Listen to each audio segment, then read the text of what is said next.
Ik had vanochtend een gesprek met Gino Bernardina, de ervaren journalist die elke week de uitzendingen van Tres or Cugino maakt. En het gaat over de situatie in de politiek in Bonaire, maar ook in Stesia en Saba.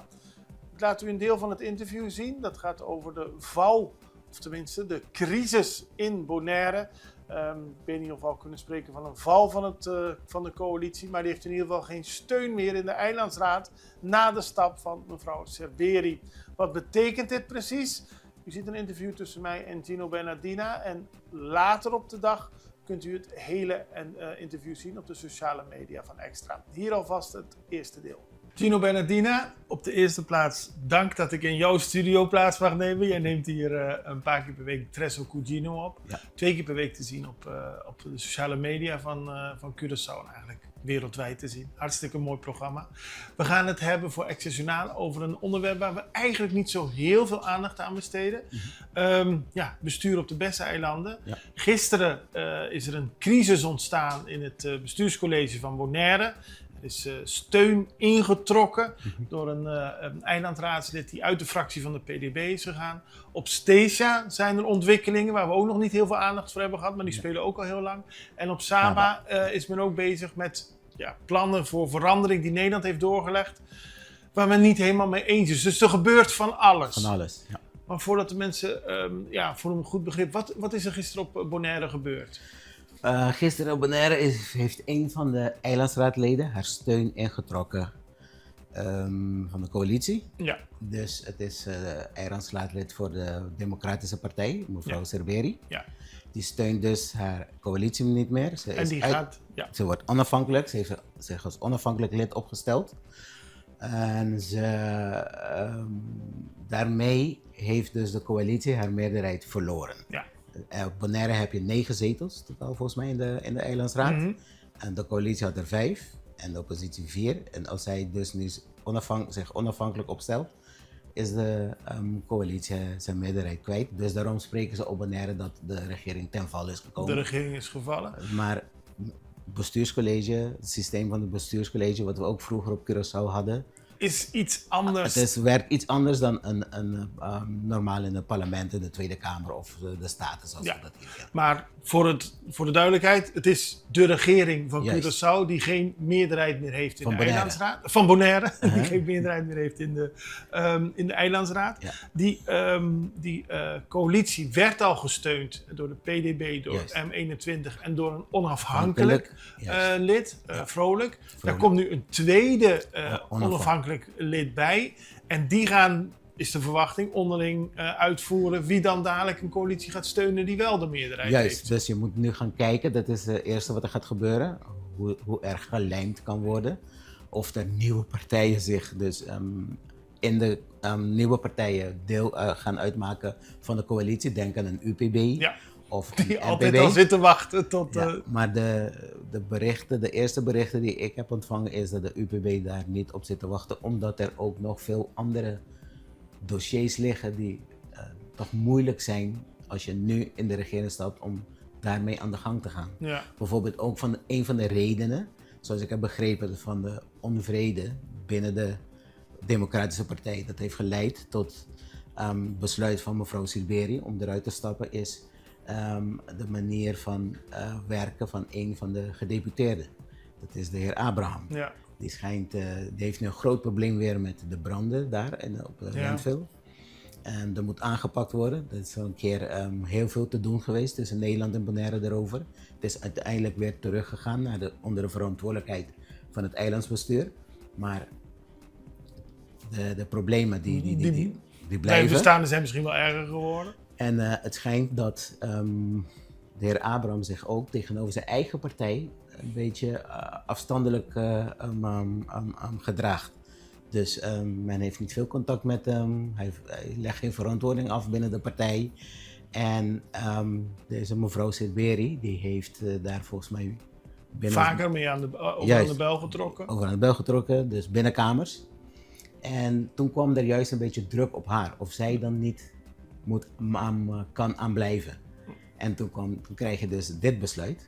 Ja. En je leest het ook in haar brief die ze heeft gestuurd naar gezaghebbers. Ze heeft het erover dat ze de partij nog steeds een warm hart toedraagt. En dat ze eigenlijk hoopt op reflectie en heroriëntatie binnen haar eigen partij. Maar volgens haar eigen politieke normen en waarden kan zij niet de partij blijven steunen. Want zoals ik heb begrepen komt ze wel van een vooraanstaande DP-familie. Ja, dus, serveren, ja. Dus het is gaan kijken wat er gaat gebeuren. Misschien dat er intern iets moet gebeuren binnen de DP, zodat ze weer door kunnen gaan als coalitie. Mhm. Of dat er gelijmd gaat worden. Maar ze moeten wel kijken dat ze er goed mee omgaan. Dat je niet gevallen krijgt zoals in 2018 is gebeurd. Op Sint-Eustatius, waarbij Nederland toen heeft ingegrepen. Rijksvertegenwoordiger die stelt dan vast van er is hier een onwerkbare situatie. En er is geen politiek vertrouwen meer. Geen basis voor politiek vertrouwen. Ja. En dan krijg je dus dat Nederland een soort gezant gaat aanstellen die even de politiek gaat opschonen. Ja. Het probleem bij Bonaire is natuurlijk dat er 3 partijen en 2 onafhankelijke raadsleden zijn voor 9 zetels. Dat maakt de situatie wel heel erg moeilijk. Ja. Je noemde net Astesia. Wat is daar nu precies aan de hand? Want we kregen berichten dat de huidige coalitie ook niet meer de steun heeft van de partijen. Het is een ingewikkelde situatie. Ja, daar is de situatie iets anders. In principe dus weer geen steun. Ja. De PLP, dus een van de regeringspartijen.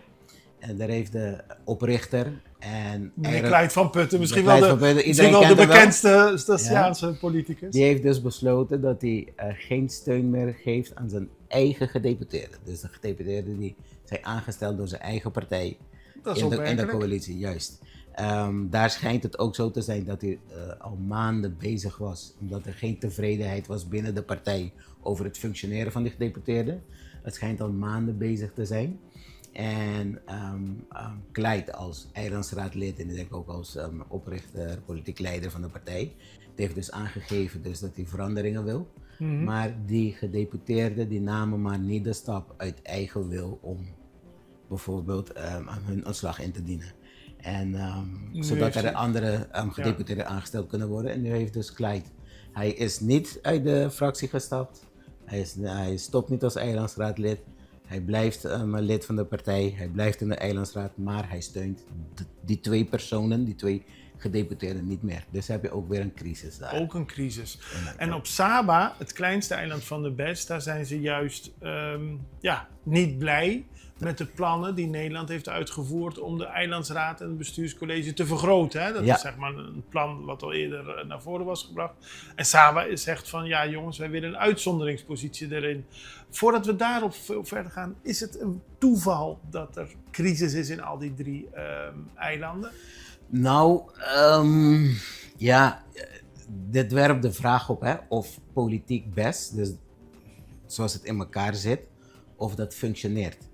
Ja. Dat was eigenlijk dezelfde vraag die we vroeger hadden met de Nederlandse Antillen. Ja. Nederland heeft toen besloten, centrale regering zit op Curaçao. En dat heeft door de jaren heen voor heel veel onvrede gezorgd op de andere eilanden.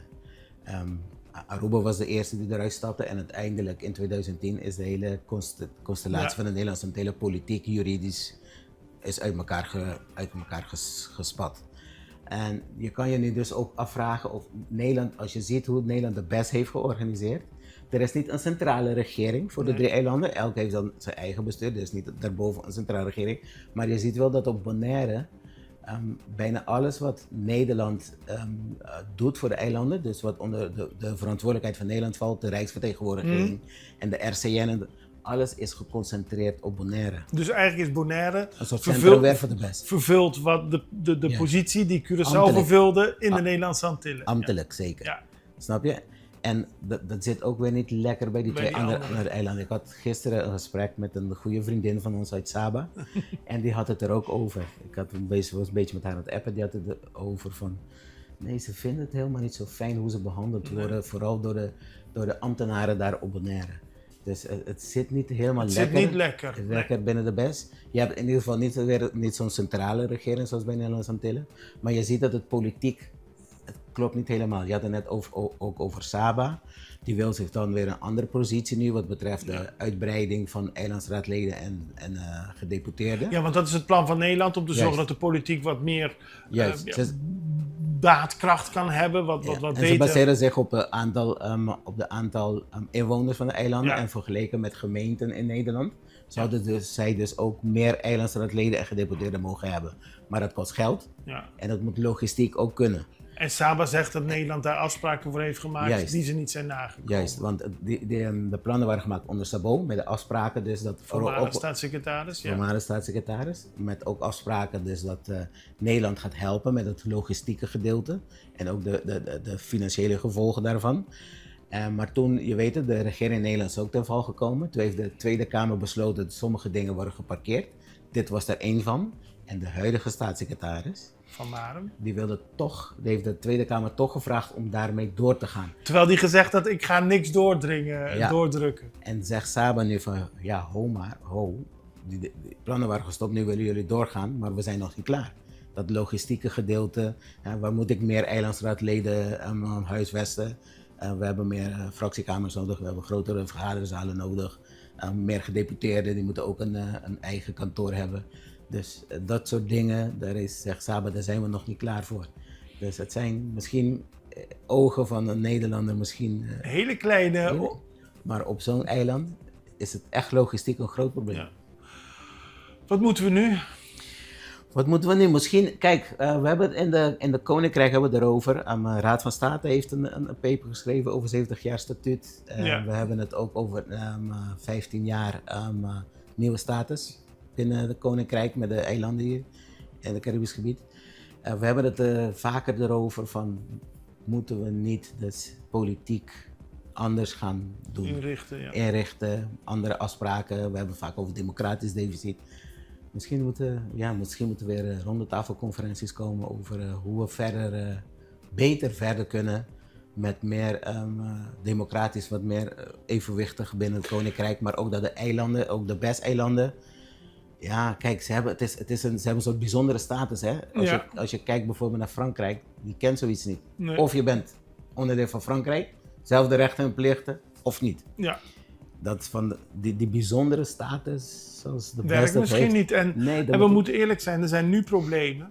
Als je niks verandert, dan kunnen die problemen alleen maar groter worden en terugkeren. Ja. Op zich is het plan van de vergroting niet slecht, denk ik. Ja. Aan de andere kant krijg je dan ook weer meer potentiële problemen die er dan ontstaan. Laten we het gewoon blijven volgen. Het is in ieder geval goed dat je even uitleg hebt gegeven. Want het is iets waar niet iedereen de hele dag mee bezig is. Maar het zijn wel interessante ontwikkelingen. Dank voor je uitleg.